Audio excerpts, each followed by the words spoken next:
Pagpailaton as bilang Vice Mayor na sa siyudad sang So at least ang amon pagpailamon is very quite daw normal lang yun sa para sa pagpail kay anyway isama lang kami tanang kagrupo nung kasadya ganyan pagpail namon kay ara man ang mga barangay captain sa 25 barangays kay ang iban nga mga kagawan nagulupod naman sa amon kag medyo nag-support man bala sila sa amon sa pagpail namon. So wala namang gikuguro magkuhan so kabalo naman kamuguro nga ma-vice mayor na lang ko.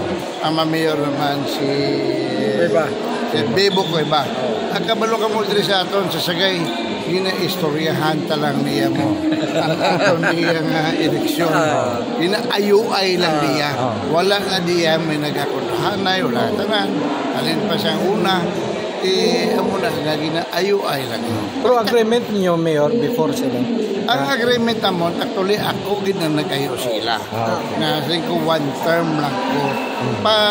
Para at least kay kung once magkuhan may legacy, makuha lang bilin nga nag-mayor ko. But then, naghambal man gani sila nga duha. Mga 3 months before panisang filing namon, nag-meeting kami. Ang hambal gani ni Vice Bebo kag ni Kong Terdy, anong plano mo?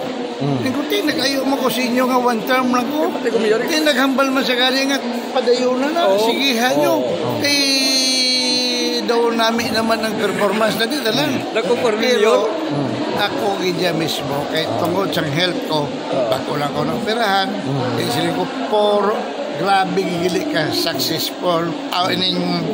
Ini stressful katama. Stressful katama kung mag-mayor ka. Grabe gikidamo ko sa imo ginaatubang. Hasta mga personal na gani nga mga problema, ikakagto pa sa akon. Isling ko nga makagto ka mo sa akon, personal na nga problema nyo.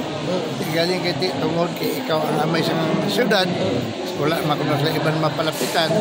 That's why iportigid ka stressful gid mo mag-mayor ka gali. Actually, after ni Mayor, ma-proceed ka mo ba kolod to? Mag-proceed kami kay by 3 o'clock si Kong Terdy kag si Atoy Maranyon dito na sila ya ma-file sila certificate of candidate. Amin ni ma-upload na lang. Ma-upload na lang kami by 3 o'clock. Temprano pa man eh. At least sa gyapon, Mayor, intact gyapon ang grupo. Kag sa pag-file naton. At may mga konsyal kita, Mayor, nga bago sa Nara kita konsyal nga bago. Ito kainagin pakilala namon si Boy Maranyon, kag ang aton barangay kapitan sang Lopesina, si Eddie Lubaton, kag si galing isa man. Boy Maranyon, Eddie Lubaton. Bata ni Dr. Miller. Doktor man na siya. Si Mel. Si Boy Maranyon, Mayor, amo ni si Doni, hindi? Hindi. Lain na si Doni Maranyon. Amo na ang barangay Kapitan Subong sa Rizal. Ini si Boy Maranyon, first cousin niya ni Ezekiel Maranyon. In fact, kadugay na nga ginapangaluyagan na mo siya. During the time, counselor pa ko at that time.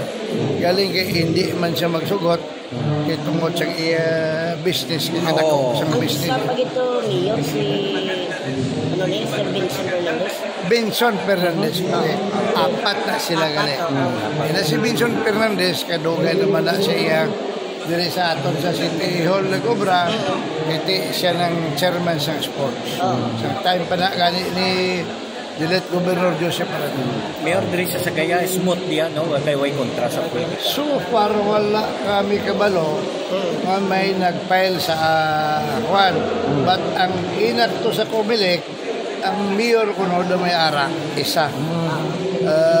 Hindi lang ko kakuan siyang pamilya niya. Kung sino to. Doon may nag-file ko no. So, namangkot-makot to, ang vice mayor, na wala pa man. Councilor. Mayor, thank you. Actually, si Luloy Pagdawad-Luloy manulot-ulot ang dahil na konsumo. Hindi. Gina-consider man naman siya. Isa man siya tani.